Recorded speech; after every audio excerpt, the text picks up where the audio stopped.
రవీంద్ర విశ్వనాథ్ గారు,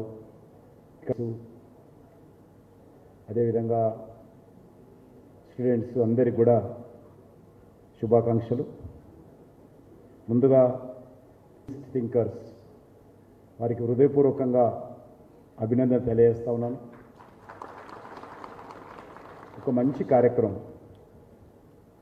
ఈరోజు మన హైదరాబాద్ నగరంలో ఏర్పాటు చేసుకొని తెలంగాణ వ్యాప్తంగా ఉన్నటువంటి ముఖ్యమైనటువంటి న్యాయవాదులందరినీ ఆహ్వానించి ఒక డిస్కషన్ చేయడము మంచి సాంప్రదాయమని ఈ సందర్భంగా మనం చేస్తున్నాం. నేను 2019లో ఇది ఇక్కడి నుంచే స్థానికంగా పార్లమెంట్ సభ్యుడిగా గెలిచిన తర్వాత ప్రధానమంత్రి గారు ఎంఓఎస్ హోంలో నాకు ఎంఓఎస్గా రోజు అమిత్ షా గారితో పాటు పనిచేయాలి వారికి అని చెప్పినప్పుడు అప్పుడే దీనిపైన చాలా వర్కౌట్ చేయడం జరిగింది. ఐపీసీ సిఆర్పిసి చేంజ్ చేయాల్సిన అవసరం ఉంది. ప్రధానమంత్రి గారి సందర్భంగా రెడ్ ఫోర్ట్ నుంచి మాట్లాడుతున్నప్పుడు మనము కొన్ని ప్రయత్నాలు చేయాల్సి ఉంటుంది. బానిసత్వపు ఆలోచనలు, బానిసత్వపు చట్టాలు, బానిసత్వపు సంబంధించినటువంటి ఇంకా సాక్ష్యాలు వెతున్నాయో వరుసగా మనం ఒకటి తర్వాత ఒకటి మార్చుకోవాల్సినటువంటి అవసరం ఉంది. అనేక దేశాలలో స్వాతంత్రాలు వచ్చిన తర్వాత ఆయా దేశాలకు సంబంధించినటువంటి అనేక విషయాలలో మార్పులు జరిగాయి. ఈరోజు మనం చూస్తూ ఉన్నాం, మద్రాసును చెన్నైగా మార్చారు. అదే బీజేపీ మార్చిందనుకోండి వ్యతిరేకిస్తారు. ఈరోజు కలకత్తాను కోల్కత్తాగా మార్చారు. అదే బీజేపీ మార్చిందనుకోండి వ్యతిరేకిస్తారు. బాంబేను ముంబైగా మార్చాం. ఈ రకంగా అనేక రకాల మార్పులు జరిగినప్పుడు అది సమాజానికి మంచిదా కాదా, అది దేశానికి ప్రజలకు ఉపయోగమా కాదా ఆలోచన చేయాలి తప్ప గుడ్డిగా వ్యతిరేకించేటువంటి దుర్మార్గపు ఆలోచన మన దేశంలో ఇంకా కొనసాగుతుంది. ఇది ఎవరికీ మంచిది కాదు. ఈరోజు చట్టాలు చేశాము, ఒకరికి ఒక చట్టం ఇంకొకరికి ఒక చట్టం చేయలేదు కదా. ఇక్కడ బీజేపీ వాళ్ళకు ఒక చట్టమో లేకపోతే ఒక మతానికి ఒక చట్టమో ఇంకో మతానికి ఒక చట్టమో కాదు. హోల్ ఆఫ్ సొసైటీ ఈరోజు ఈ దేశంలో మార్పులు రావాలని కోరుతున్నాను. ఈరోజు మా పార్లమెంట్లో కానీ లోక్సభలో కానీ ఇంకా అనేక చట్టాలు మార్చాల్సి ఉంటుంది.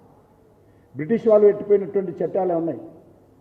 ఆ మాత్రం బ్రిటిష్ వాళ్ళు పెట్టినటువంటి చట్టాలని మార్చుకునేటువంటి శక్తి ఆలోచన మన దేశంలో లేదా?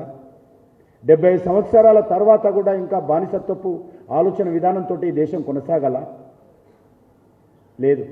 ఖచ్చితంగా భారతీయ జనతా పార్టీ లేకపోతే నరేంద్ర మోడీ గారు ఏదైనా దేశానికి మంచి పని చేస్తే గుడ్డిగా కావాలని వ్యతిరేకించేటువంటి కొన్ని శక్తులు, కొంత సంస్థలు ఈ దేశంలో ప్రపంచ దేశాల్లో ఉన్నాయి కాబట్టి ఈరోజు అనేక రకాలుగా మారుతాము. ఉదాహరణకు రాష్ట్రపతి ఎదురుగా రాజ్పథ్ అని ఉంది. ప్రధానమంత్రి గారు దాన్ని ఇక్కడ రాజులో కూడా ఉన్నాడు, ఇంకా రాజులు నడిచే దారైంది, అది రాజు లేదేం లేదు, కర్తవ్య పథ్ అని పెట్టాడు. అక్కడ మనం నడుస్తున్నప్పుడు ఈ దేశానికి ప్రజలకు మనం ఏం చేయాలి? అక్కడ రాష్ట్రపతి వెళ్ళినా, ప్రధానమంత్రి వెళ్ళినా, ఇంకొకరు వెళ్ళినా, ఒక ప్రజాప్రతినిధి వెళ్ళినా, ఒక న్యాయవాది వెళ్ళినా కూడా మన బాధ్యత ఏంటి, మన కర్తవ్యం ఏంటి, జ్ఞాపకం రావాలి అనే విధంగా ఈరోజు రాజ్పథ్ అనేటువంటి పదాన్ని మార్చి మేము, ఎందుకంటే అప్పుడు రాజులు మాత్రమే పోవాలి, వైరోలు కామన్ వాళ్ళు వెళ్ళేవారు కాదు బ్రిటిష్ టైంలో నిజాంలు ఉన్నప్పుడు. కాబట్టి రాజ్పథ్ అని పెట్టారు. దాన్ని మేము పేరు మార్చాము, కర్తవ్య పదవి పెట్టాము. అదేవిధంగా ఇండియా గేట్ దగ్గర కొన్ని విగ్రహాలు ఉండే, బ్రిటిష్ వాళ్ళ విగ్రహాలు, ఆ విగ్రహాలను తీసేసి మేము సుభాష్ చంద్రబోస్ విగ్రహం పెట్టాము. ఇవన్నీ ఒకటి కాదు, రెండు కాదు, ఏది చేస్తే గుడ్డిగా వ్యతిరేకించేటువంటి విధానం. ఈరోజు ఐపీసీ సిఆర్పిసి మార్చాల్సినటువంటి అవసరం ఉంది. ఈరోజు ఈ దేశ అవసరాలకు అనుగుణంగా, దేశంలో వస్తున్నటువంటి మార్పులకు అనుగుణంగా, దేశంలో ఉన్నటువంటి టెక్నాలజీకి అనుకూలంగా, దేశంలో జరుగుతున్నటువంటి నేరాలకు అనుకూలంగా, దేశంలో ప్రజలు వస్తున్నటువంటి ఆలోచన విధానానికి అనుకూలంగా నవతరానికి, యువతరానికి ఒక మంచి మరి ఈ దేశానికి అవసరమైనటువంటి చట్టాలు మనం చేయాల్సినటువంటి అవసరం ఉంది. అనేక రకాల పద్ధతులు మారుతూ ఉన్నాయి, విధానాలు మారుతూ ఉన్నాయి. విధానాలకు అనుగుణంగా మన దేశము, ప్రజలు, మనం అందరం కూడా దాన్ని మనం కూడా అందిపుచ్చుకోవాల్సినటువంటి అవసరం ఉంది. కానీ ఈరోజు దీన్ని పూర్తిగా మీరు ఈరోజు ఐపీసీ సిఆర్పిసికి సంబంధించినటువంటి మార్పు కోసము అనేక రకాలుగా 2019లో మోడీ 2.0 ప్రభుత్వం రాగానే దీనికి సంబంధించినటువంటి ప్రాసెస్ మొదలుపెట్టడం జరిగింది. అనేక విశ్వవిద్యాలయాలు, అనేక మంది వైస్ ఛాన్సలర్స్, అనేక మంది సీనియర్ అడ్వకేట్స్, అనేక బార్ అసోసియేషన్స్, అనేక మంది డీజీపీలు, రిటైర్డ్ డీజీపీలు, ఐపీఎస్ ఆఫీసర్స్, అనేక మంది జడ్జీలు, అనేక మంది civilians, NGO organisations, students organisations, lecture organisations, వేలాది మంది అభిప్రాయ సేకరణ చేయడం జరిగింది. అనేక మంది అభిప్రాయ సేకరణ చేసిన తర్వాత దానికి కమిటీ ఫార్మేట్ చేసి కమిటీ నివేదిక తీసుకొని వాళ్ళ యొక్క ఆలోచన విధానంతో ఈ యొక్క ఐపీసీ సిఆర్పిసికి సంబంధించినటువంటి చట్టాలను భారతీయ న్యాయ సంహిత, భారతీయ సాక్ష్య అభినయం, భారతీయ నాగరిక సురక్ష సంహిత, ఈ రకమైనటువంటి చట్టాలను మార్పు తీసుకురావడం జరిగింది. దీన్ని మనం చూస్తూ ఉన్నాం. కోడిగుడ్డు మీద ఈకలు పెట్టుకుంటారు కొంతమంది, అలా కనిపిస్తే మనకు కనిపించవు, ప్రజలకు కనిపించవు. కాబట్టి ఆ రకంగా ఈరోజు ఏ పని చేసినా మీకు తెలుసు, పెద్ద నోట్ల రద్దు, వీళ్ళ దగ్గర ఏదో ఉన్నది కాబట్టి పెద్ద నోట్ల రద్దు, ఈరోజు ఫలితాలు కనిపిస్తూ ఉన్నాయి. పెద్ద నోట్లు రద్దు తర్వాత ఈరోజు పాకిస్తాన్ ఏ రకంగా జరిగిందో మనం చూస్తూ ఉన్నాం. ఏ పాకిస్తాన్ అయితే భారతదేశంలోకి వందల వేల కోట్ల రూపాయలు తీసుకొచ్చి ఇక్కడ ఉగ్రవాదాన్ని, ఐఎస్ఐ కార్యక్రమాలను ప్రోత్సహించారో, ఈరోజు హైదరాబాద్లో, షాలిబండలో కానీ, సైదాబాద్లో కానీ, బర్కత్పురలో కానీ ఎక్కడ కావాలంటే అక్కడ వాళ్ళకు మనుషులు ఉండేవాళ్ళు పాకిస్తాన్. ఈరోజు ఏమైంది? ఎక్కడ పాకిస్తాన్ ఐఎస్ఐ పేరు కనిపిస్తుంది ఎవరికన్నా? మోడీ గారు ప్రభుత్వం వచ్చిన తర్వాత బాంబు పేలులు ఉన్నాయా? మతకాలాలు ఉన్నాయా? కర్ఫ్యూలు ఉన్నాయా? ఆర్డీఎక్స్లు కనిపిస్తూ ఉన్నాయా? మరి ఈరోజు పాకిస్తాన్ పని ఏమైంది? ప్రపంచ దేశాల ముందు చిప్ప పట్టుకుని భిక్షం ఎత్తుకునే పరిస్థితి వచ్చింది. చిప్ప పట్టుకొని బెగ్గింగ్ చేస్తూ ఉంది. కాబట్టి ఒకదానికొకటి సంబంధం ఉంటుంది. ఏదైనా దేశ హితం కోసమే పనిచేస్తారు తప్ప ఎవరైనా సరే, కానీ గుడ్డిగా వ్యతిరేకించేటువంటి మంచిది కాదు. ట్రిపుల్ తలాక్ చట్టం రద్దు చేసిన తర్వాత దాన్ని కూడా వ్యతిరేకించారు. జిఎస్టీ, ఈరోజు జిఎస్టీ పెట్టిన తర్వాత అనేక రకాల అవినీతి తగ్గింది. అది రాష్ట్ర ప్రభుత్వానికి కానీ, కేంద్ర ప్రభుత్వానికి కానీ ఇన్కమ్ వస్తూ ఉంది. చాలా సులువైనటువంటి పద్ధతి వచ్చింది. ఇటు ప్రభుత్వానికి కానీ, వ్యాపారస్తులకు కానీ, చిన్న వ్యాపారస్తులకు కానీ మేలైనటువంటి జిఎస్టీ తీసుకొచ్చాం. దాన్ని వ్యతిరేకించాడు. గబ్బర్ సింగ్ ట్యాక్స్, ఒక నాయకుడు అంటాడు ఆయన, ఇది గబ్బర్ సింగ్ ట్యాక్స్. అంతేకాదు ఆర్టికల్ 370. అసలు వ్యతిరేకించింది ఏదైనా ఉందా అడుగుతా ఉన్నాను. కాబట్టి మీరంతా న్యాయవాదులు, న్యాయమూర్తులు కూడా ఇక్కడ ఉన్నారు. కాబట్టి కొంత గుడ్డిగా వ్యతిరేకించే వాళ్ళ గురించి భయపడాల్సినటువంటి అవసరం లేదు. మనము దేశం కోసం నీతి నిజాయితీతో పనిచేస్తున్నామా లేదా, మనం చేసేటువంటి కార్యక్రమం దేశానికి ఉపయోగపడాలనేటువంటి ఆలోచనతో ఉన్నామా లేదా అనేటువంటి ఆలోచన ఉన్నప్పుడు ఎవరికీ భయపడాల్సిన అవసరం లేదు. ఇది మోడీ గారి విధానం అని ఈ సందర్భంగా మనం చేస్తున్నాం. రామ మందిర్ తీర్పు, సుప్రీంకోర్టు ఏ రకంగా తీర్పిస్తుందండి? ఎట్లిస్తుందండి? ఈ దేశం ఏమైపోతుంది? దేశం అంతా కూడా రామ మందిర్ తీర్పు వస్తే, ఒకవేళ ఇవి అక్కడ రామ మందిరం కట్టాలని తీర్పిస్తే దేశమంతా రక్త ప్రవాహం ప్రవహిస్తుంది. ఇక్కడ పాలిస్తేనే అవుతుంది. మరి ఏమైంది? ఎక్కడ పోయింది పాలిస్తీనా? ఒక్క రక్తపు చుక్క చిందల. ప్రజలందరూ కూడా, హిందువులు, ముస్లింలు అందరూ కూడా స్వాగతం పలికారు.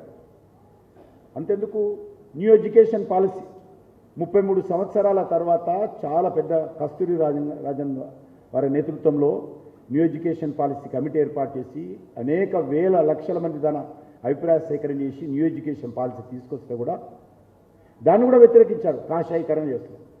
కొన్ని పడికట్టు పదాలు ఉన్నాయి దేశంలో బీజేపీని తిట్టడానికి, మోడీ గారిని తిట్టడానికి. ఆ పడికట్ట పదాలు ఉపయోగిస్తుంటారు, కాషాయీకరణ చేస్తున్నారు. ఈరోజు రీజనల్ లాంగ్వేజెస్లో చదువుకునేటువంటి అవకాశము, రీజనల్ లాంగ్వేజెస్లో కాంపిటేటివ్ ఎగ్జామ్ రాసే అధికారం, రీజనల్ ప్రాంతీయ భాషలను పరిరక్షించేటువంటి విధానం ఈరోజు న్యూ ఎడ్యుకేషన్ పాలసీలో తీసుకొచ్చాం. న్యూ టెక్నాలజీని అందిపుచ్చేటువంటి ప్రయత్నం యువతకు తీసుకొచ్చాం. దాన్ని కూడా వ్యతిరేకించడము, గుడ్డిగా ఆలోచన వ్యతిరేకించడము, అంతేకాదు ఈరోజు మనం చూస్తూ ఉన్నాం, ఎవరిని మీరు ఒకటి ఈ యొక్క ఐపీసీసీ ఆర్పీసీ పక్కన పెట్టండి, అనేక విషయాలు వాళ్ళు గెలిచినప్పుడేమో ఎలక్షన్ కమిషన్ చాలా పారదర్శక పనిచేస్తుంది, వాళ్ళు గెలిచినప్పుడేమో ఈవీఎం మిషన్లు చాలా పనిచేస్తాయి. ఎక్కడైనా బీజేపీ గెలిచినప్పుడు ఈవీఎం ట్యాంపరింగ్. విచిత్రంగా ఉంటుంది దేశంలో, ప్రపంచంలో ఎక్కడ ఏ దేశంలో ఈ రకమైనటువంటి వాతావరణం ఉండదు. డెమోక్రసీని పూర్తిగా దుర్వినియోగం చేసే విధంగా ఒక్కొక్కసారి ప్రజలు ఆలోచన చేస్తారు, ఇదేం డెమోక్రసీ అనే విధంగా ఉంటుంది. కాబట్టి ఖచ్చితంగా దేశ హితం కోసం పనిచేయాల్సినటువంటి పరిస్థితి ఉన్నది. ఈరోజు మనం చూస్తూ ఉన్నాం, డిఫెన్స్లో ఈ యొక్క అగ్నిపథ్ అనేటువంటి పథకం తెచ్చాం. అది ఎక్కడ ఆ పథకం టోటల్గా గతంలో ఉన్నటువంటి ప్రభుత్వం చేసినటువంటి డ్రాఫ్ట్ అది. ఎందుకంటే ఇప్పుడు కొత్తగా వచ్చిన ఆయనకు తెలియదు, అప్పుడు ఆయన ప్రభుత్వంలో లేడు, లీడర్ అయింది కదా, ఇప్పుడు ఆయనకు తెలియదు. ఆయన అగ్నిపథ్ని వ్యతిరేకిస్తారు. అగ్నిపథ్ అనేటువంటిది ఈరోజు ఇజ్రాయెల్ తీసుకున్న అనేక దేశాల్లో కూడా అదే రకమైనటువంటి స్కీమ్ ఉంది. అనేక దేశాలు ఆలోచన, ఎందుకంటే ప్రధానమంత్రి ఒకరు అంటారు, 50 సంవత్సరాలు 60 సంవత్సరాలు ఉన్నటువంటి వాళ్ళు తుపాకీ పట్టుకొని యుద్ధక్షేత్రంలో పోరాటం చేయలేరు, మరి పూర్తిగా యువకులు మాత్రమే చేయాలి. అటువంటి విధానం మన దేశంలో ఉండాలని, అదేవిధంగా కొంత ఎక్కడైతే ఎక్స్ సర్వీస్మెన్ చేస్తారో అప్పుడే మరి డిసిప్లిన్ కూడా వస్తుంది. కాబట్టి యువతలో విద్యార్థులు రావాలనేటువంటి ఆలోచనతోటి అగ్నిపథ్ పథకాన్ని తీసుకొస్తే దాన్ని వ్యతిరేకిస్తారు. అదేవిధంగా కంబైన్డ్ డిఫెన్స్ సర్వీస్ సంబంధించినటువంటి చీఫ్ని ఏర్పాటు చేశారు. 3 ఎయిర్ ఫోర్స్ కావచ్చు, నేవీ కావచ్చు, ఆర్మీ కావచ్చు, వీటన్నిటికీ ఒక మరి కంబైన్డ్ డిఫెన్స్ సర్వీస్ అనే సిస్టమ్ ఏర్పాటు చేసి దాన్ని వ్యతిరేకిస్తారు.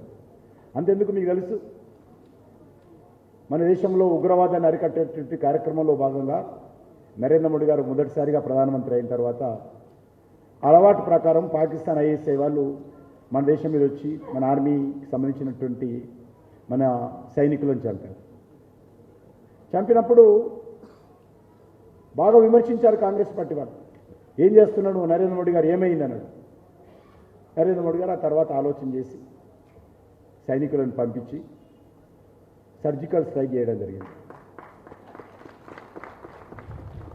అంతకుముందు ఏం చేసేవాళ్ళం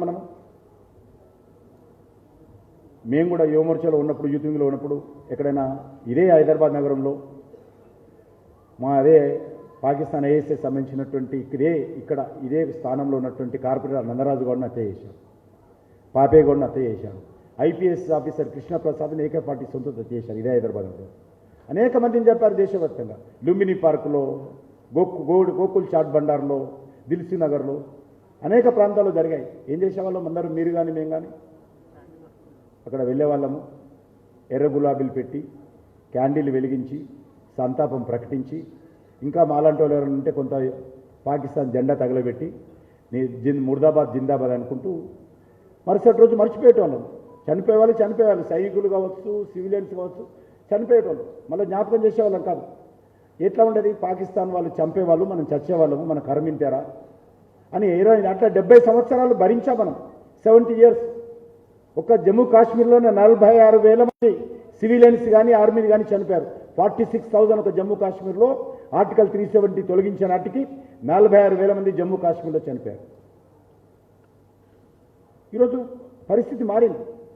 ఏ రోజైతే నరేంద్ర మోడీ గారు నిర్ణయం తీసుకొని సైనికులకు, సెక్యూరిటీ ఫోర్సెస్కు ఫ్రీడమ్ ఇచ్చి, మీరేం చేస్తారో నాకు తెలియదు, మన సైనికులను చంపిన వాళ్ళ మీద ప్రతీకారం మీరు తీర్చుకోవాలి, ఏం చేస్తారో నాకు తెలియదు, మీరు చెయ్యండి, మీకు పూర్తి స్వేచ్ఛ నేను ఇస్తున్నానని చెప్పినప్పుడు వీరుల్లాగా మన సైనికులు పాకిస్తాన్ భూభాగంలోకి వెళ్ళి పాకిస్తాన్లో ఉన్నటువంటి ఉగ్రవాదులను సెటిలైట్ ద్వారా ఎవరొచ్చారు, ఎక్కడ పోయారు, ఎక్కడున్నారో కనుక్కొని సెటిలైట్ ద్వారా కనుక్కొని వాళ్ళ హెడ్ క్వార్టర్లకు వెళ్ళి మన సైనికులు పోయి వాళ్ళని ఒక్కొక్కరిని తుదమిట్టించి వీరులాగా భారత భూభాగం మీద అడుగుపెట్టినటువంటి చరిత్ర ఈ దేశంలో ఉంటే పాకిస్తాన్ ఒప్పుకోవడం లేదు కదా దాన్ని. మీరెట్లయితారు, మీరు సాక్ష్యాలు ఉన్నాయా? ఇక్కడ ముఖ్యమంత్రి ఆయన కూడా అంటారు, ఆయన సాక్ష్యాలు ఉన్నాయా?